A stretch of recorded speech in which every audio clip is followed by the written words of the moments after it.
Back in January 2017, with hype for the Switch rapidly growing, two new competitive multiplayer games were revealed. One of them was the sequel to a critically acclaimed Wii U game, Splatoon 2. The other, a completely new franchise, ARMS. Both games released to positive reviews from the media and general public alike, but in 2019 it's a different story. Splatoon 2 still has a thriving community, with an ever-growing competitive scene and rising sale numbers, while ARMS on the other hand seems to have faded into obscurity. For the Switch's first big new IP, nobody seems to talk about it anymore. So what happened? Why did ARMS fail to make the splash that Nintendo intended? Today I'm going to be diving into ARMS and seeing if the game deserved more attention or rightfully dwindled out of the spotlight. Before we get into the vid, remember to like and subscribe as it really helps me out. I want to start branching out and do videos on more Nintendo related topics, so if that's something you're interested in, let me know. With that out of the way, let's take a look at ARMS. ARMS was released worldwide on June 16, 2017, just a few short months after the Switch launched. It was the big release of that month and therefore got a lot of press coverage. Reviews sprang up all over YouTube, all with a similar consensus. The game was fun, but severely lacking content to keep people entertained. I bought the game on sale in early 2018 and played it religiously for a while, but then I put it down and never picked it back up. It's been a while since I've played it, so let's see what it offers. At its core, ARMS is a 1v1 fighting game where each fighter has a pair of extendable arms that hit opponents from a distance. The basic gameplay includes punching and grabbing, which are your main forms of dealing damage. You have a meter that charges when you attack that allows you to unleash a rush, which can do massive damage if it connects. You can also jump and dash around the arena, and dashing allows you to charge your arms, which make your attacks have a bigger hitbox and do more damage, as well as the arms inflicting an effect such as freeze or disabling your opponent's arms with electricity. The gameplay is like many Nintendo games, simple to pick up but hard to master. It's deceivingly difficult to win against the high-level CPUs, and you need to have your full concentration at all times during the match. What about the fighters? At launch, ARMS had a selection of 10 playable characters, which gradually increased to 15 through a series of updates. Compared to a game like Smash Bros, it's a small roster, but each fighter is very unique, with its own ability to aid it in the heat of battle. Ribbon Girl can jump multiple times in midair, Kid Cobra moves faster with charged arms, Dr. Coil can temporarily turn herself invisible, etc, etc. This makes every fighter stand out, and in my opinion makes everyone viable to use, even if they have many unfavourable matchups. Each character has their own theme stage, filled with small yet impressive details. Some stages have a larger gimmick, like being able to bounce on the cars in Cinema Do and the conveyor belts in Name Redacted. Regardless which stage you play on, each one is unique and fun to experience, but they are fairly small, so a larger selection would have gone a long way. This variety is further increased by the concept of arms. Each character comes with 3 preset arms, which can be switched around in between rounds. These are also the game's main unlockable. You earn coins from playing matches, which you then use to play a mini-game to score points and collect arms. The downside of this is it's all random, so you may have to grind for a while to unlock the arm you want.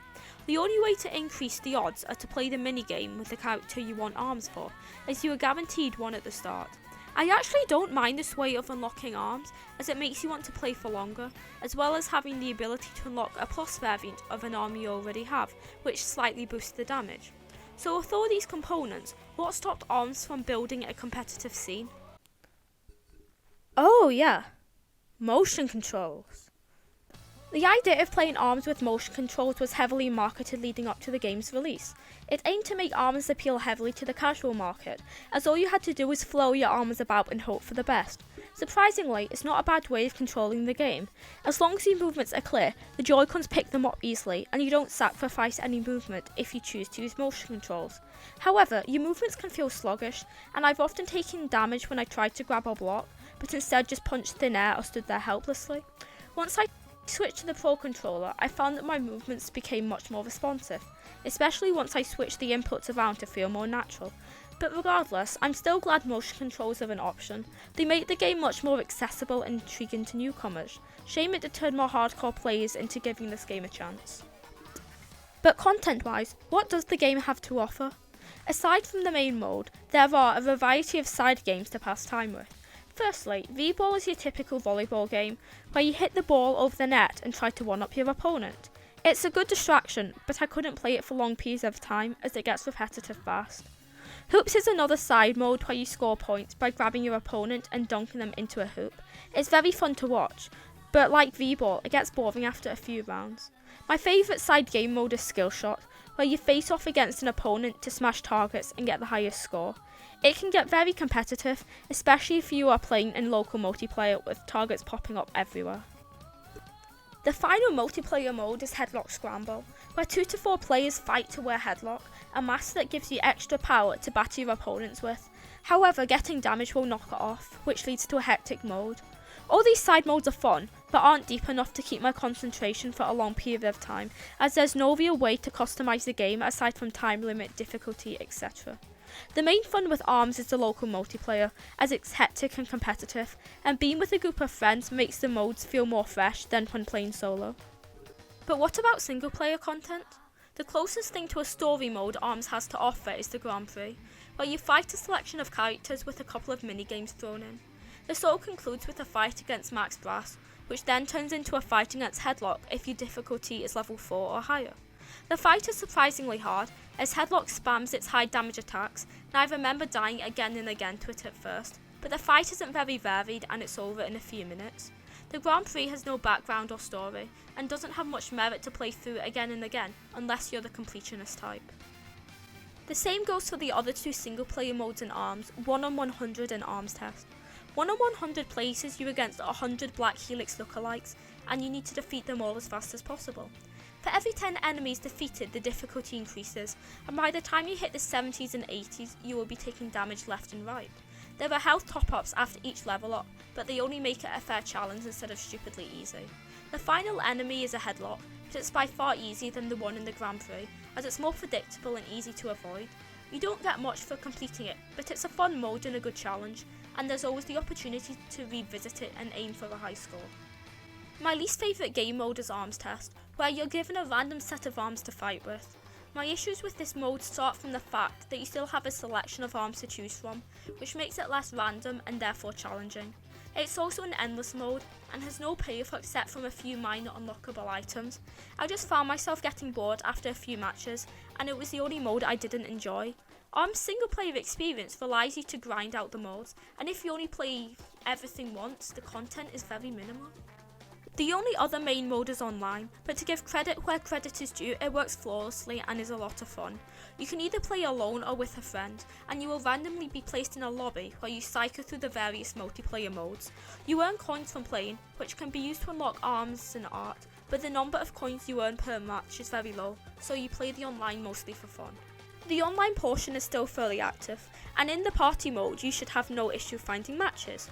There were also Splatfest-like events called Party Crashes, where 2 characters were placed against each other, then people went online and battled to earn points for their character of choice.